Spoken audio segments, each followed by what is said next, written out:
श्री क्षेत्र निरा नरसिंह.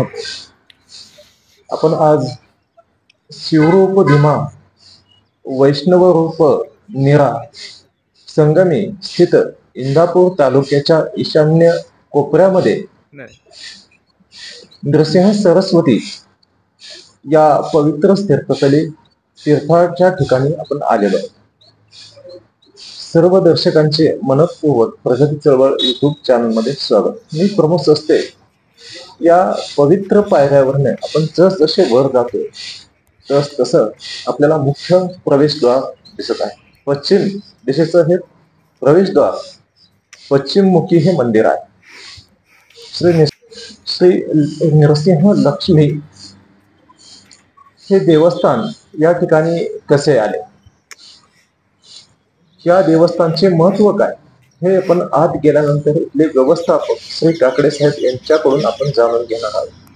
परंतु सुंदर अशी वास्तू 1300 वर्षापूर्वी या ठिकाणी हे मंदिर स्थित असल्याचे सांगितले जाते.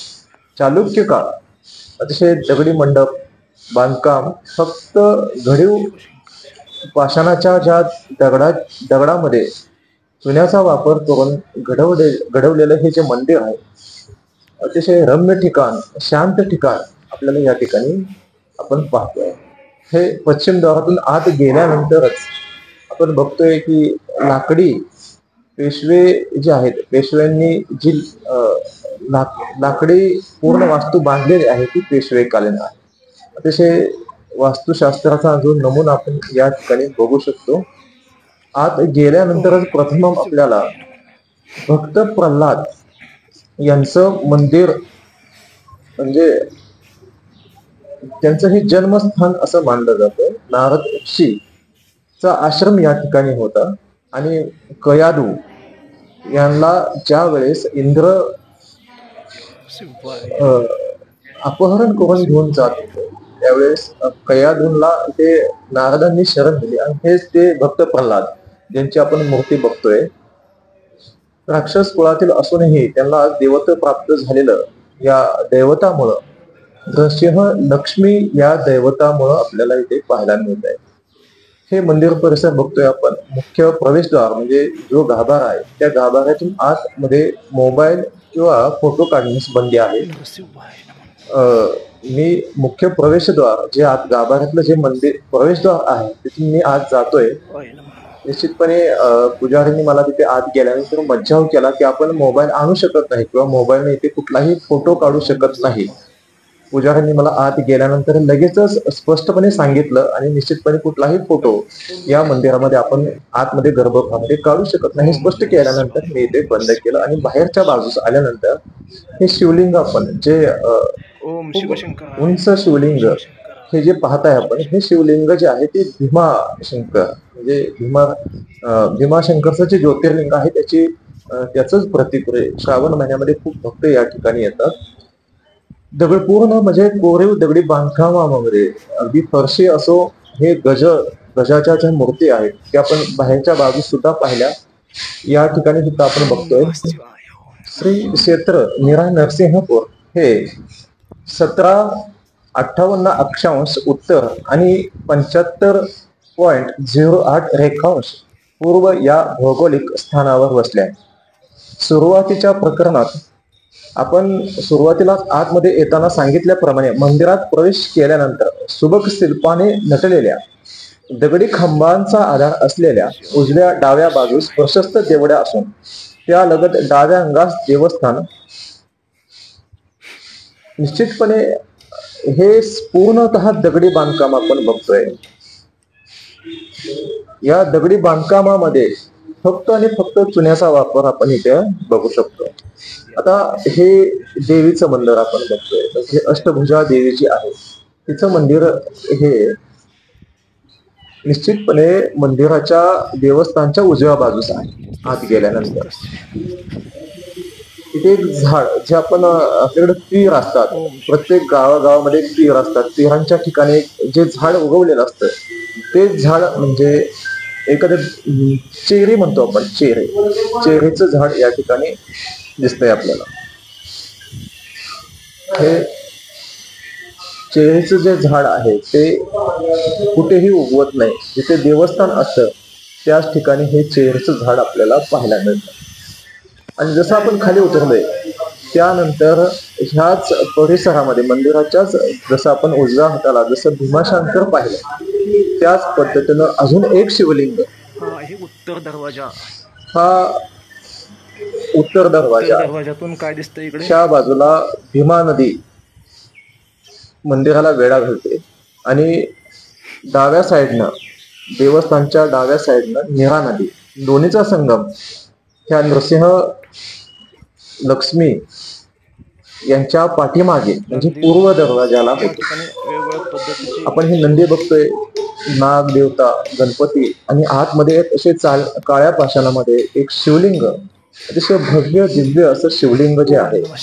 या ठिकाणी अशी कथा वर्तवली जाते की 40 ते 60 सेकंद इथे ज्यावेळेस नदीला पूर येतो त्यावेळेस पाणी हे मंदिर स्वच्छ करण्याकरता एक 40 ते 60 सेकंदच फक्त ते पाणी येतं आणि पाणी निघून जातं. त्या मंदिराला पूर्ण क्लीन करून ते निघून जातं. त्या शिवलिंगाचं दर्शन भीमा नदी जी आहे ती घेण्यास करता येते आणि ते दर्शन घेऊन 1 मिनिटाच्या आतमध्ये पूर्ण गाभारा पाणी भरतं आणि ते निघूनही जातं, ते समजतही नाही. अशी एक आख्यायिका या ठिकाणी सांगितली जाते. पुढे गेल्यानंतर आपण या मंदिराचं पूर्ण बांधकाम चाललेलं आहे. अजूनही जीर्णोद्धाराचं काम आपण या ठिकाणी बघू शकतो. भक्तांसाठी हे निवासाची सोय आहे. लांबून जर पाहिलं तर हे मंदिर अतिशय सुबक आणि सुंदरच दिसतं. निश्चित त्या बाबतीत कुठलाही वाद नाही. हा कळसाचं दर्शन आपण घेतोय. डाव्या हाताला अनेक भक्त घेण्याचा त्यांच्या निवासाची सोय आहे. मंदिराची सामग्री जी आहे ती ठेवण्यासाठी खोल्यांची सोय आहे. हा बघतोय आपण काळभैरव मंडप. ह्या मंडपामध्ये म्हणजे पूर्ण हा आतमध्ये गेल्यानंतर दगडी कोरीव बांधकाम तर आहेच आहे. चालुक्य काळातले हे मंडप आहेत आणि काळभैरवाच्या संदर्भात जे विधी केले जातात ते ह्या मंडपामध्ये केले जातात असं बोललं जातं. आपण साक्षात काळभैरवाचं दर्शन आपण करतोय. या ठिकाणी काळभैरवाची मूर्ती आहे, चरण पादुका आहेत आणि ह्या चरण पादुकापासून आतमध्ये गेलं की खूप जुनी पुरातन अशी मूर्ती आपण या ठिकाणी पाहायला मिळते आपल्याला. हे दैवत श्री लक्ष्मी नृसिंह या नावाने प्रसिद्ध आहे. सिंहासनावर बसलेल्या श्री नृसिंहाच्या मूर्तीच्या वर सर्पफणेचे छत्र आहे. या नृसिंहाचे चक्र व धनुष्य ही आयुधे धारण केली आहेत. छातीवर कौस्तुभ मणी घोळत आहे. इतर देव आणि ऋषीगण त्यास वंदन करीत आहेत असे पुरातन वर्णन केलेले. या देवतेच्या दर्शनाने बुद्धीची मलिनता दूर होऊन भक्ताला चारही पुरुषार्थाचा लाभ होतो. शिवाचे रौद्ररूप व भगवान विष्णूंचे वात्सल्य यांचा मनोहर व विधायक संगम म्हणजेच हे नृसिंह रूप आहे. प्रल्हादासारख्या भक्तावर याचा सदैव वरदहस्त असतो, तर दुष्टांच्या विनाशासाठी याची नित्य सिद्धता असते. सज्जनांच्या संगतीने मनात भक्तिभाव निर्माण होतो. दर्शनाने भक्ती अधिक शुद्ध व उत्कट होत जाते. यातूनच पुढे विवेक आणि वैराग्य अंगी येऊन नृसिंह रूपाचे ज्ञान यथार्थ ज्ञान सुलभ होते. या तीर्थक्षेत्राच्या ठायी बाजूने वाहणाऱ्या भीमा व निरा या नद्याही अनुक्रमे शिव आणि विष्णू यांची प्रतीके आहेत आणि त्यांच्या पुण्यकारक संगमामुळे समाजात आणि एकूण जगात भक्ती आणि सामंजस्य नांदेल असा संदेश दिला जातो. अशा प्रकारे नद्यांची एकात्मता आणि त्याची अनुभूती या सामाजिक व राष्ट्रीय एकात्मकतेला पूरक ठरू शकतात. हरिहरांचा हा एकात्म भाव येथील संगमातील जलरूपाने व्यक्त झालेला आहे. हे तीर्थक्षेत्र या पुण्यकारक संगमामुळे पृथ्वीचे केवळ नाभिस्थान आहे असे पुराणात म्हटले. निरा नदी निरामयतेचे प्रतीक आहे, तर भीमा भय क्लेश आदी हरणाचे प्रतीक आहे. या संगमात केलेल्या स्नानाने बुद्धी शुद्ध होऊन दुसरीकडे मृत्यूचे भय दूर होते या ठिकाणी आणि मनुष्य मृत्युंजय होऊ शकते. आणि दृढ भक्ती किंवा श्रद्धा घ्या ना. हे एक मोठे बळ आहे. या बळावरच मनुष्य जीवनात मोठे यश मिळवू शकतो, आपले इप्सित साध्य करू शकतो. आपण घेतोय आजचे समाज जीवन प्राय श्रद्धाहीन आहे. यामुळे मन अस्वस्थ आणि भरकटलेले दरवाजा बंद बनते. असल्या कारणानं आपल्याला हातून चांगले काहीच घडत नाही, विपरीत तेच घडते. अशा वेळी मन ईश्वराच्या ठाई लावता आले तर आपले व समाजाचेही कल्याण होणे सहज शक्य आहे. निरा भीमा संगमावर वास्तव्य करणाऱ्या भगवान नृसिंहाची भक्त श्रेष्ठ प्रल्हादाने अनन्य भक्ती केली. त्याला नरहरीचे आश्वासन लाभले असे पद्म पुराणात वर्णन आहे. नंतरच्या काळात अनेक श्रद्धावंत भक्तांना याची अनुभूती आलेली आहे. गुरुवे नमः. मनुष्याचे जीवन हे निसर्गाचे एक अविभाज्य अंग आहे. दुष्काळ, महापूर, रोगराई, भूकंप यासारख्या आपत्ती ईश्वरी कोपामुळे या येतात ठिकाणी काम चालले आहे. अशी भाविक मनाची समजूत असते. यामुळे फुललेले जीवन उद्ध्वस्त होते. नरसिंहपूर यास कसा अपवाद असणार. पण फिनिक्स पक्षाप्रमाणे जुन्यातलं आहे. राखेतून भरारी घेण्याची महिनाताई देशमुख, जिद्दही निलेगाव, याच हॉस्पिटल ईश्वरी दिसते. कृपेने तर माणसाला अनेक देणगी लोकांनी या म्हणून ठिकाणी लाभले आहे.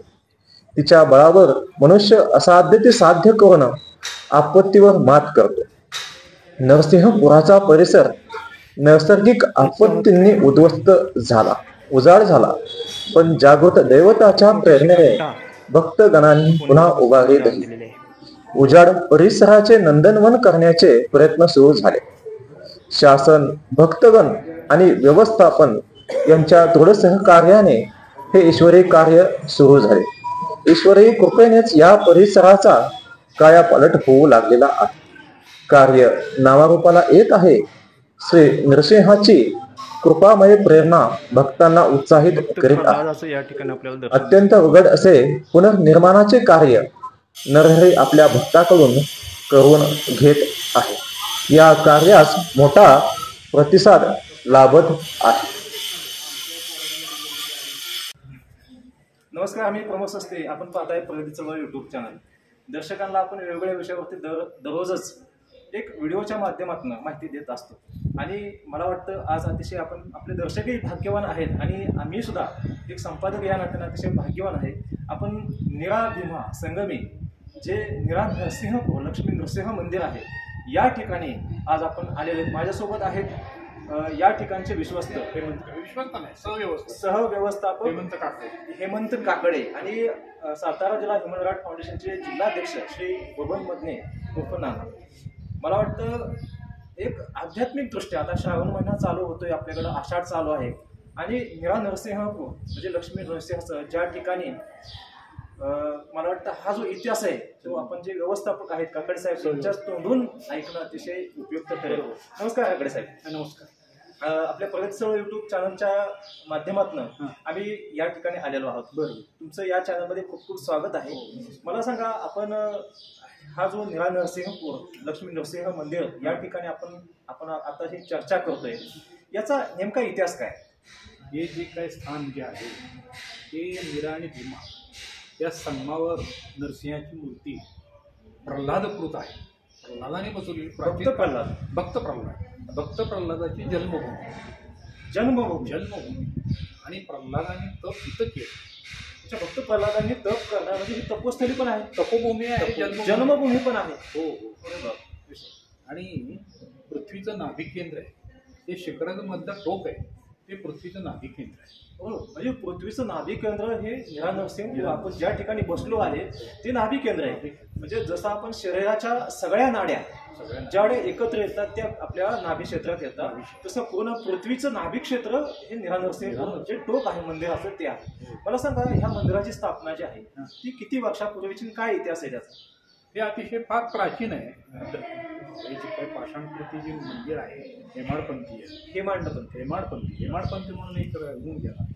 फक्त एक चुना आणि दगड आणि त्यावेळेचे कारागीर एक राक्षस शक्ती असलेल्या मानवाने तयार केलेलं मंदिर आहे. ज्या वेळेला मानवकृत हे मंदिर नाही का? मानवकृत म्हणजे जवळजवळ त्यावेळेची 20 वर्ष त्यावेळी ज्यावेळी 20 वर्ष म्हणजे सत्ययुगातलं मंदिर, सत्ययुगात आणि अतिशय जागृत देवस्थान. मराठवाड्याचं बहुतांशी मराठवाडा इथे लोक इथे येत असतात, पश्चिम महाराष्ट्रात येत आणि अतिशय जागृत देवस्थान. नरसिंहाचा हा हिरण्यकशिपू म्हणजे त्यांनी अवतार प्रल्हादासाठी घेतला. हिरण्यकशिपू हा राजा होता. त्यांनी हिरण्यकश्यप त्याचे लोक बघो हिरण्यकशिपू आणि त्याचा जो भाऊ होता ही राक्षसी हिरण्याक्ष हिरण्याक्षाचा पराभव वराहाने केला. वराह अवताराने केला. त्या वराहाच्या त्या बदल्यापोटी त्यांनी तप केलं आपल्या भावाचा प्रतिशोध घेण्यासाठी. मग त्याने तप केलं आणि नारायणाची इतकी भक्ती केली, नारायण प्रसन्न झाले आणि त्यांनी म्हणजे तू वर माग, म्हणजे मला दिवसा नको, रात्री नको, कुणाकडून नको, प्राण्यापासून नको, कुणाकडून बरं नको, मला अमरत्व द्या. थोडा विचार करून त्यांनी आपलं दिला तथाच आणि अंतर्धान पावलं परमेश्वर. त्याच्याप्रमाणे त्यांनी ते पृथ्वीवर आकांत केलं. सर्व पहिल्यांदा त्यांनी काम केलं, सर्व ऋषीमुनींना साखळदंडाने बांधलं अत्याचाराच्या उत्मात्या. आणि बांधून ठेवल्यानंतर नारायणाचं नाव कोणी घ्यायचं नाही, असं कायदा केला. आणि बायको कायच तिला इथं इंद्राने हरण केलं, इंद्राने आणलं इथं नरसिंहपूर. तिथं नारद भूमी आहे, नारदांचा आश्रम, नारदाश्रम आहे. इथे पूर्वी जंगल असेल. हो, जंगल आहे. नारदा भूमी आहे. इथं प्रल्हादाचा जन्म झाला. इथं एक आख्यायिका अशी पण तुम्ही ऐकवत असेल, जिथे नारदांचा आश्रम आहे, जिथे नारदांचा आश्रम होता या ठिकाणचे जे झाड किंवा वृक्ष जे आहेत, त्यांची जी पानं आहेत किंवा तिथले जे पक्षी आहेत, त्यांच्या तोंडून सुद्धा त्या झाडाच्या पानापानातून नारायणाचा स्वर येत होता. एवढं हे नारदांचं महात्म्य. नारायण नारायण नारायण. मग अशा ठिकाणी मला वाटतं आपण ज्यावेळेस इंद्राचं हरण केलं, त्या इंद्राला तिथे नारदांनी सल्ला दिला आणि त्यावेळेस कयादूनला तिथे आपल्या शरण दिलं, बरोबर. आणि शरण दिल्यानंतर तिच्या पोटामध्ये प्रल्हाद होते आणि त्यांच्यावरती इथे गर्भसंस्कार ते नारायण नारायण नामाचे किंवा त्यांच्या आश्रमातले सगळे झाले मला वाटतं. येस. आणि म्हणजे तो पोटात असतानाच त्याला तिथे अनुग्रह प्राप्त नारदांचा. आणि मग त्याला मग पुन्हा ते पुढचं जे आहे त्याला मग इथून परत तिकडं नेलं पाकिस्तानला ती मूळ कथा झाली. हो, मूळ कथा झाली तिथं झाली. तिथं त्यांनी त्याला शिक्षणाला पाठवलं. प्रल्हाद हा दैत्यकुळातला. मग दैत्यकुळातला मग त्याला आता नारायण नावाचा काय उपयोग आहे? म्हणजे त्याला भाला पे परत तुमचं युद्ध कला धनुर्विद्या त्याच्यासाठी पाठवलं. काय त्याच्या बुद्धीत फरक पडला की तुझं नारायण नारायण ते हिरण्यकशिपूला आवडलं. हिरण्यकशिपूने शिक्षा दिलं ते लोक आले ऋषीमुनी, ते म्हणले याच्या बुद्धीत फरक पडत नाही, तो नारायण नारायण करतोय. मग त्यांनी त्याला परत म्हणले त्याच्यावर विषप्रयोग केला. पेल्यातनं विष दिलं. त्या विषात सुद्धा विष्णू भगवान आले. ते घेतलं तर ते सुद्धा जिरवलं. ते विषाचा विष्णू झाला. विष्णू पेल्यातनं विष्णूतनं नारायणाची मूर्ती आणि तिथं सुद्धा त्यांना जीवदान प्राप्त झालं. भक्तीचा एक अनोखा संगम म्हणजे भक्ती अशी इतकी होती त्यांनी, तो नारायणमय झाला होता. हो, गर्भापासून नारायण नारायण. मग त्याच्यानंतर त्याला म्हणले कड्यावरनं टाकून दिलं तर तिथं विष्णू लक्ष्मीने त्याला जेल दिले. नारायण स्वतः तिथं येऊन त्याला तिथं जीवन प्राप्त केलं. परत म्हणले आता ह्याला हत्तीच्या पायाखाली जर तिथंही परमेश्वराने पाडलं इतकी त्याने विष्णूची भक्ती केली प्रचंड नरसिंहाची नारायणाची. अशाप्रमाणे उपळत्या तेलाच्या कढईत त्याला टाका म्हणजे त्या गारद्याने त्याला उचललं आणि उपळत्या तेलात टाकलं. तिथं सुद्धा विष्णू लक्ष्मीनारायणाने त्याला वर धरलेले आणि तिथून वाचवले. त्याच्यानंतर मग ते बाहेर आले. आता त्याला म्हणले कड्यावरनं टाकून द्या. गड्यावर टाकून दिलं तिथं सुद्धा झेललं त्यांनी.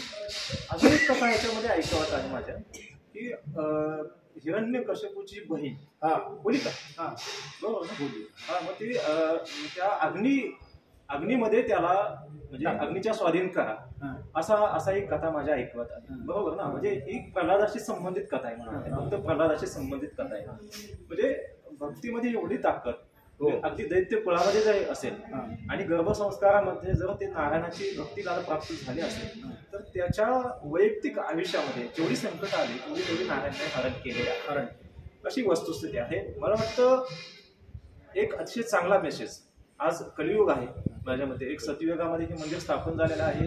दैत्य म्हणजे एखादी अमानवीय शक्ती त्यांनी हे मंदिर उभं केलेलं आहे. खूप खरंय. चांगले घडीव दगड मी बघतोय इकडे. हो. आता मी पाठीमागे काम सुद्धा चाललेलं पाहतोय.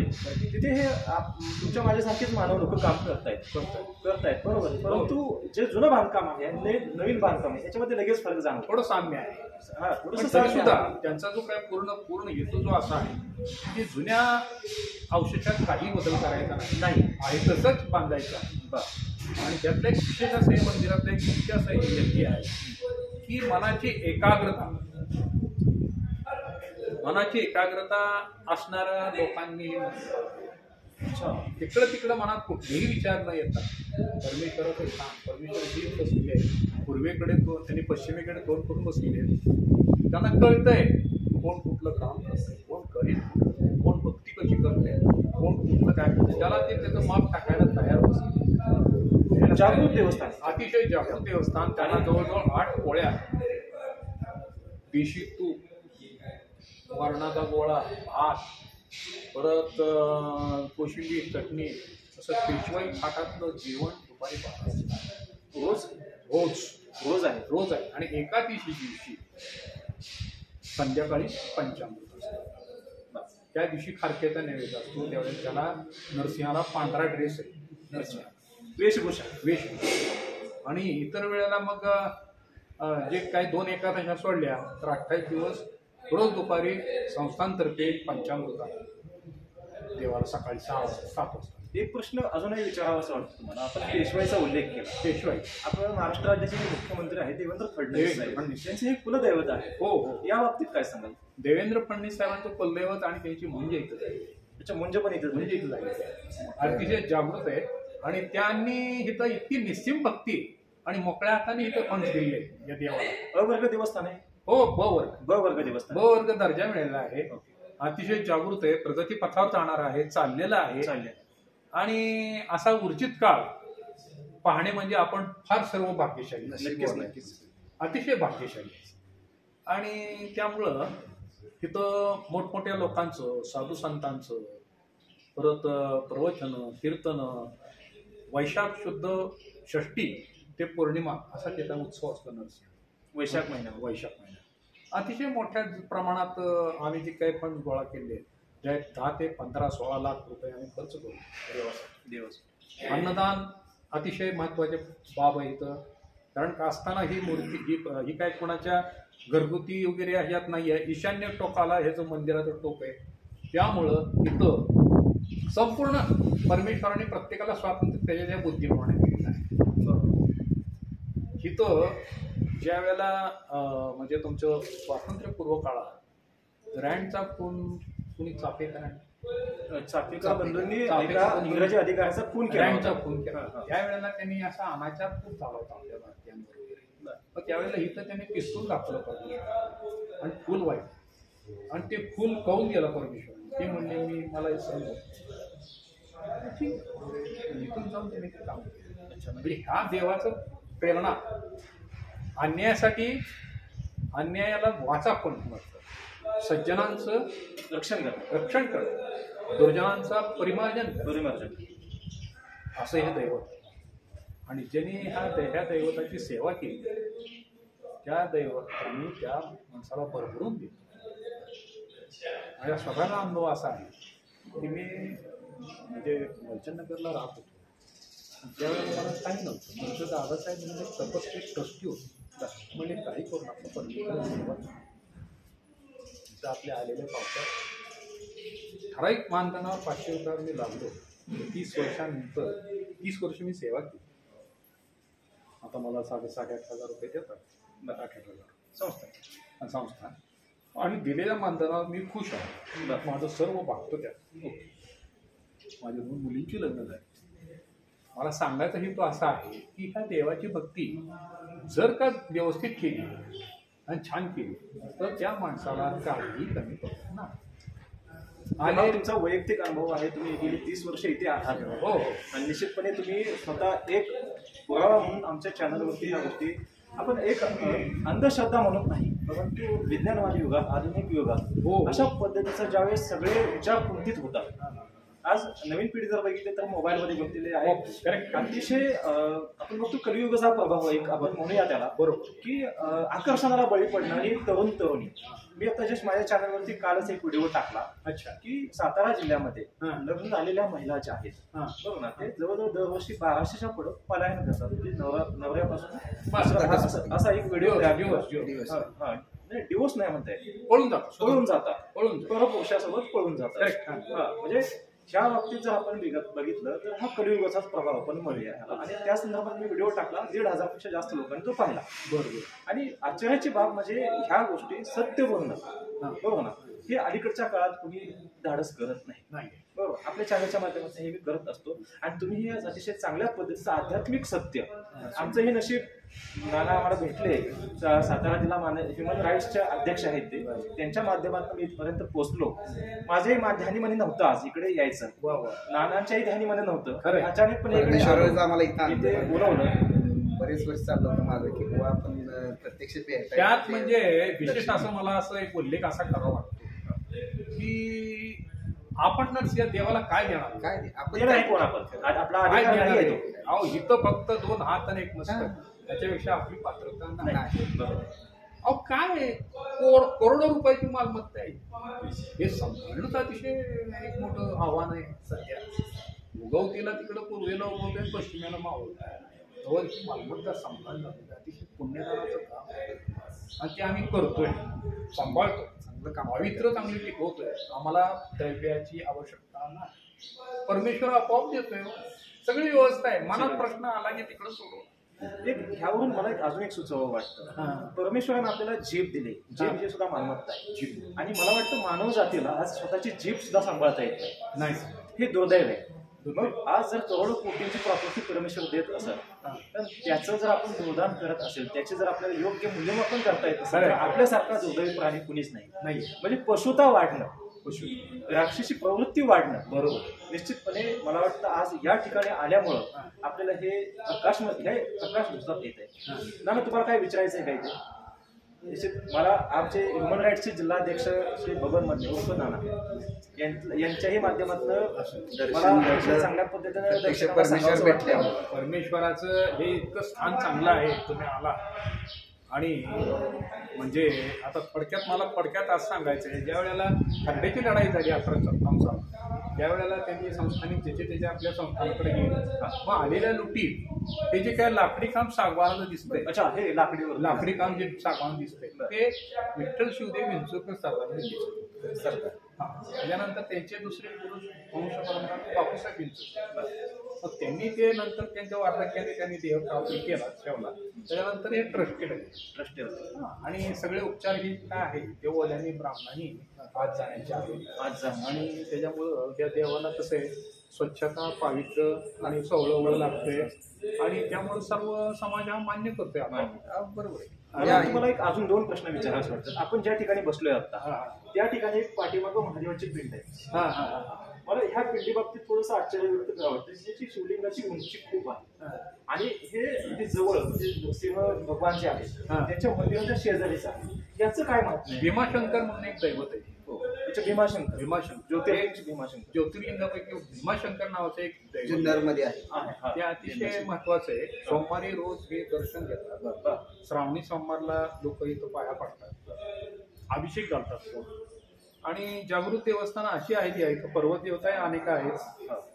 तर इथं देवस्थान जवळजवळ परवा सुद्धा आपले हे देवस्थानाचं कालाकर्षण झालं त्यावेळेला मूळ मूर्ती काढून ती पाषाण मूर्ती आहे त्या काळात नरसिंहाची. तर अतिशय जागृत देवस्थान आहे. त्या ठिकाणी नीरा नदीला 8 तीर्थ, भीमा नदीला 8 तीर्थ, अशी 16 तीर्थ आहेत. आणि त्या 16 तीर्थांचा संगम इथे होतो. इथं होतो आणि इथं त्रिवेणी संगम आहे. त्रिवेणी म्हणजे इकडं भीमा, इकडं नीरा. आणि एक जी नदी आहे ती गुप्त स्वरूपात आहे. ती अशी आहे की वर्ण महालक्ष्मी मंदिरातून, म्हणजे कोल्हापूरच्या ठाणच आहे इथं नरसिंहाच्या आपल्या डाव्या बाजूला. मग तिथून त्या मोरीतून एक बारीक असं उन्हाळ्यात सुद्धा पाणी वाहतं. मग तिथून चढून त्याचं दर्शन घेणं किंवा ते डोळ्याला पाणी लागणं अतिशय पुण्यप्रद समजलं. संक्रांतीला नाही, इतर वेळेला तुम्ही कराच, पण संक्रांतीला जो काय वाणवासा विशेष महात्म्य आहे त्याचं. अतिशय महत्व. सौभाग्य प्राप्ती करून घ्यायची असेल तर या इथं वाणवासा अनेक स्त्रिया करतात. पंचकृषीतल्या जवळजवळ 40 ते 50 हजार स्त्रिया इथे संक्रांतीला. हो, लाल भडक मंदिर होतं. तीळ, ऊसाच्या कांड्या, हरभरे हे सगळं काही इथं पडलेलं असतंय. सडा पडलेला असतो. इथं प्रत्येक आपल्या घरातलं जे काय सुगड वगैरे आहे पूजा करून वाणोसा केला जातो. त्याचा पुण्यकाल जो त्या टायमाप्रमाणे आहे त्याप्रमाणे अनेक स्त्रिया येतात, तिथं व्यवस्थित करतात वाणोसा. काय त्याचं म्हणजे ऐश्वर बघण्यासारखं असतं. निश्चितपणे एखाद्या सौभाग्यवती स्त्रीला आपला जर स्वतःचा नवरा सौभाग्य प्राप्त करायचं असेल तर निश्चितपणे या ठिकाणी आपण हा जो पृथ्वीच्या केंद्रस्थानी म्हणतो, नाभिस्थानी आपण जर आला, निश्चितपणे त्या महिलेचे जे सौभाग्याने वाचवायचं आहे, त्या सौभाग्यावरती जर प्रेम असेल निश्चितपणे त्या स्त्रीने इथं आलं पाहिजे. एक शेवटचा प्रश्न विचारतो तुम्हाला.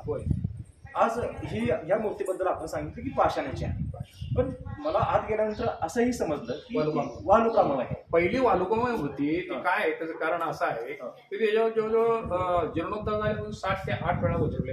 अच्छा. मग ते सगळं काढून ज्या वेळेला कलाकर्षण केलं आपल्या पद दर्जा केल्यानंतर अनेक सुधारणा झाली.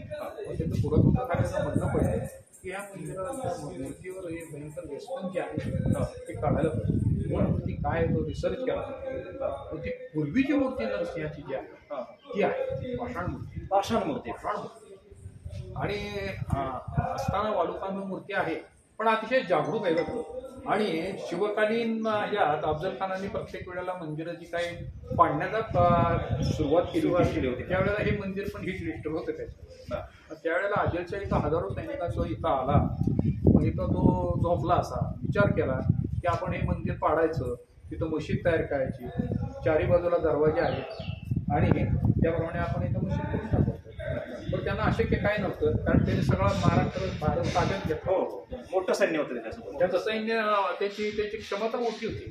मग त्यांनी म्हटलं आपण करावं म्हणले. मग तिथं तो करायला गेला तर त्याच्या लागला पोटात पोटशूळ निर्माण.